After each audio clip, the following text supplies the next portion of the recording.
بسم اللہ الرحمن الرحیم۔ السلام علیکم ورحمۃ اللہ وبرکاتہ۔ حضرت علی رضی اللہ عنہ نے فرمایا، رزق میں کمی کیوں آتی ہے؟ جاننے کے لیے اس ویڈیو کو مکمل دیکھیں اور اس چینل کو سبسکرائب کریں۔ جو لوگ پرانے کپڑے اور پرانی چیزیں غریبوں کو دیتے ہیں، آج کے دور میں بہت سارے مسائل ہیں، جن میں سے سب سے بڑا مسئلہ جس سے دوسرے کئی مسائل پیدا ہوتے ہیں وہ ہے تنگ دستی کا مسئلہ۔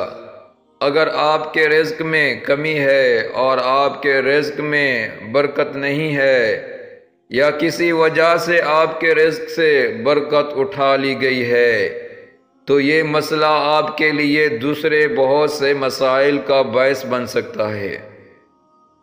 آج کل غربت و افلاس اور بے برکتی بہت عام ہو چکی ہے۔ خواہ کسی طبقے کا آدمی ہو، ہر ایک کی زبان پر یہ شکایت ہے کہ گھر میں ہر طرف سے پریشانیوں نے گھیر رکھا ہے۔ اچھی آمدنی اور بہترین تنخواہ کے باوجود روزی میں برکت نہیں ہے۔ ایسا لگتا ہے کسی نے جادو کر دیا ہے یا کسی کی نظر بد لگ گئی ہے۔ بعض دفعہ ایسا ہوتا ہے کہ جب مناسب آمدنی کے باوجود ضروریات زندگی پوری نہیں ہو پاتی تو لوگ رشوت خوری، سودی کاروبار، چوری، امانت میں خیانت اور قرض جیسی مہلک بیماریوں میں مبتلا ہو جاتے ہیں۔ ہمیں سب سے پہلے یہ پتہ لگانا چاہیے کہ آخر غریبی و مفلسی کی وجوہات و اسباب کیا ہیں، پھر کیسے ان مصیبتوں سے چھٹکارا پایا جا سکتا ہے۔ اسلام ایک مکمل دین ہے جو انسانیت کے علاوہ فلاح و بھلائی کا پیغام لایا ہے۔ اس مذہب نے انسانیت کو اہم بنانے کے لیے بہت سے اسباب دیے ہیں۔ ان اسباب کے تحت کئی باتیں ایسی ہیں جن پر بحیثیت انسان ہمیں عمل کرنا چاہیے، جو نہ صرف ہمارے لیے مفید ہو بلکہ ہمارے ماحول ارد گرد رہنے والوں کو بھی فائدہ پہنچانا چاہیے۔ دوسری طرف کئی باتیں ایسی بھی ہیں جن پر عمل کرنا اسلام میں پسند نہیں کیا گیا، اور ایسا کرنے سے غربت کے امکانات گھر میں بڑھتے ہیں۔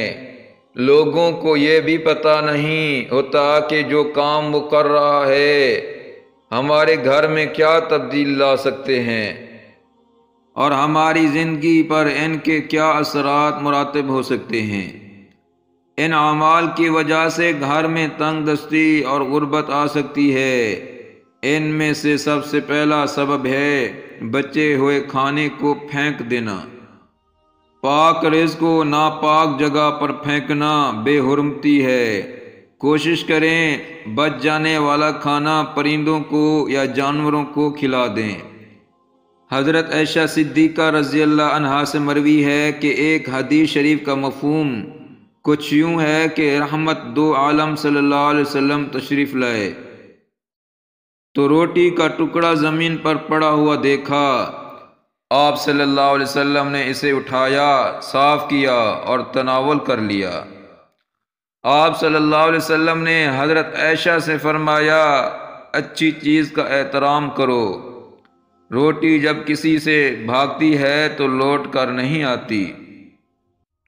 اچھی چیز سے مراد اللہ تعالیٰ کی دی ہوئی تمام نعمتیں ہیں۔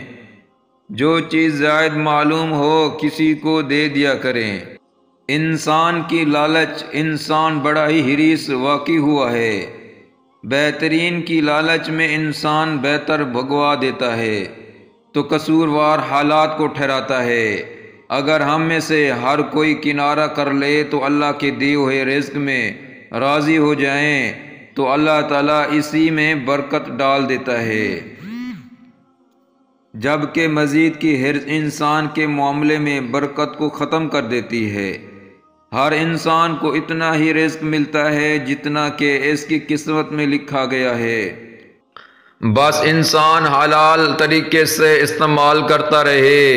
کسی نکمی چیز کو صدقہ کرنا کسی حقیر یا گھٹیا چیز کو صدقہ کرنے کی وجہ سے بھی گھر میں غربت اور رزق میں تنگ دستی آتی ہے۔ جب انسان خود کوئی چیز استعمال کرے تو اچھی چیز استعمال کرتا ہے، تو پھر اللہ کی راہ میں نکمی چیز کیوں صدقہ کرے؟ جو بندہ ایسا کرتا ہے اس بندے کے گھر میں غربت بھی ہوگی اور اس کے مال میں بھی برکت نہ ہوگی۔ آج ہم استعمال شدہ اور نکارہ چیزوں کا صدقہ کرتے ہیں۔ کوئی چیز پرانی ہو جائے تو اس کا صدقہ کرتے ہیں اور نئی اور اعلیٰ چیز خود گھر میں استعمال کرتے ہیں۔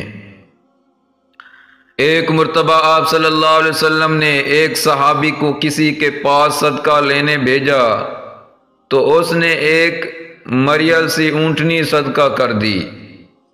جب وہ صحابی پیارے نبی صلی اللہ علیہ وسلم کے پاس مریل سی اونٹنی لے کر آئے تو آپ صلی اللہ علیہ وسلم کا دل خراب ہوا، افسردہ ہو گئے کہ اس بندے کے پاس اتنا مال ہے، اس نے یہ نکمی سی اور کمزور سی اونٹنی دے دی۔ آپ صلی اللہ علیہ وسلم کے منہ سے نکلا کہ یا اللہ اس بندے کو بھی برکت نہ دے اور اس بندے کے اونٹنوں کو بھی برکت نہ دے۔ محققین نے لکھا ہے کہ یہ بد دعا قیامت تک کے لوگوں کے لیے ہے جو کوئی نکمی چیز صدقہ کرتا ہے۔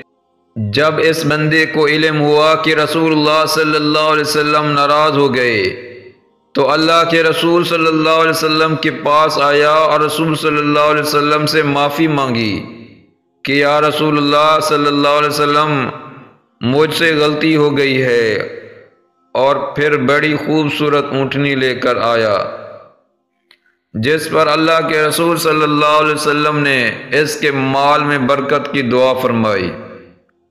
اپنے عزیز رشتہ داروں سے بدسلوکی کرنا یا ان سے بلا کسی عذر کے ناراض ہونا بھی غربت کو دعوت دینے والا اعمال ہے۔ رشتہ داروں سے بدسلوکی دنیا و آخرت میں نقصان کا ذریعہ ہے۔ حضور اکرم صلی اللہ علیہ وسلم نے ارشاد فرمایا، ہر جمعے کی رات تمام آدمیوں کے عمل اور عبادتیں اللہ کی بارگاہ میں پیش ہوتی ہیں۔ جو شخص اپنے رشتہ داروں سے بدسلوکی کرتا ہے اس کا کوئی عمل قبول نہیں ہوتا۔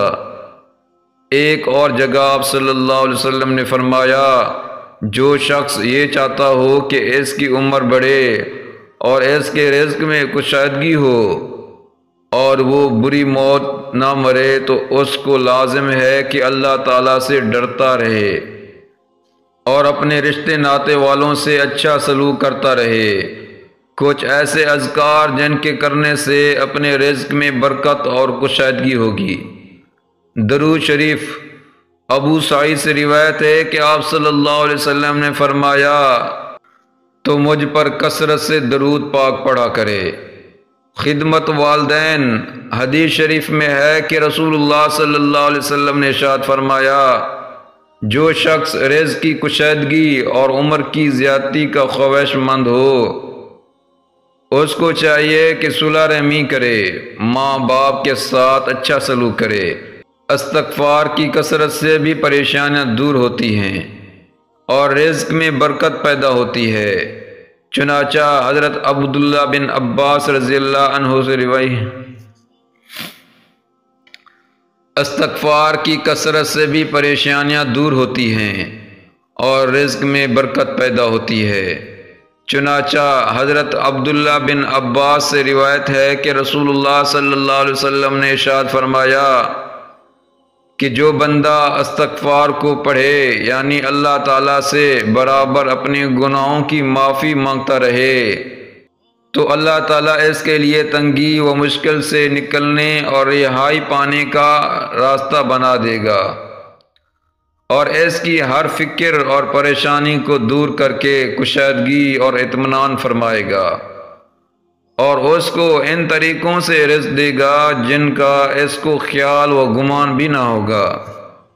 حضور اکرم صلی اللہ علیہ وسلم نے ارشاد فرمایا کہ کثرت سے صدقہ دو چھپے اور ظاہر طور پر ثواب ہوگے، اور تعریف کیے جاؤ گے اور روزی دیے جاؤ گے، مدد کیے جاؤ گے، کمزوروں کی دل جوئی۔ حضور اکرم صلی اللہ علیہ وسلم نے ارشاد فرمایا، مجھ کو یعنی میری خوشی کو کمزوروں کی دل جوئی میں خرچ کرو، کیونکہ کمزوروں کی وجہ سے تم کو بھی رزق دیا جاتا ہے، یا یوں فرمایا جاتا ہے کہ تمہاری مدد کی جاتی ہے۔ حضرت عائشہ رضی اللہ عنہا سے روایت ہے کہ رسول اللہ صلی اللہ علیہ وسلم نے فرمایا کہ عورتوں سے نکاح کرو، وہ تمہارے لیے مال لائیں گی، یعنی ان کے آنے سے اللہ تعالیٰ مال میں برکت دے گا۔ اس لیے خیال کرنا چاہیے کہ جہیز وغیرہ لانا مراد ہے تو یہ بہت غلط ہے۔ اگر کسی بھی وجہ سے آپ پر غربت چھائی ہے، آپ تنگ دستی سے گزر رہے ہیں اور آپ کو معلوم نہیں کہ کسی وجہ سے تنگ دستی کا شکار ہو چکے ہیں، تو اس عمل کے ذریعے آپ اس سے نجات پا سکتے ہیں۔ ایک صحابی رسول اللہ صلی اللہ علیہ وسلم کی خدمت میں حاضر ہوئے اور عرض کیا، یا رسول اللہ صلی اللہ علیہ وسلم، لوگوں نے مجھ سے پیٹھ پھیر لی ہے۔ تو اس صحابی کی بات سن کر نبی صلی اللہ علیہ وسلم نے ارشاد فرمایا، جس کا مفہوم یہ ہے کہ تمہیں وہ تسبیح نہ بتاؤں جو ملائکہ کی ہے اور جس تسبیح کی برکت سے روزی دی جاتی ہے۔ تو صحابی نے عرض کی، ضرور بتائیں۔ تو آپ صلی اللہ علیہ وسلم نے فرمایا کہ طلوع فجر کے بعد 100 بار یہ پڑھا کرو، سبحان اللہ وبحمدہ سبحان اللہ العظیم وبحمدہ استغفر اللہ۔ ان صحابی کو 7 دن گزرے تھے کہ خدمت اقدس میں حاضر ہو کر عرض کی کہ حضور اکرم صلی اللہ علیہ وسلم، دنیا میرے پاس اس کثرت سے آئی کہ میں حیران ہوں، کہاں اٹھاؤں اور کہاں رکھوں۔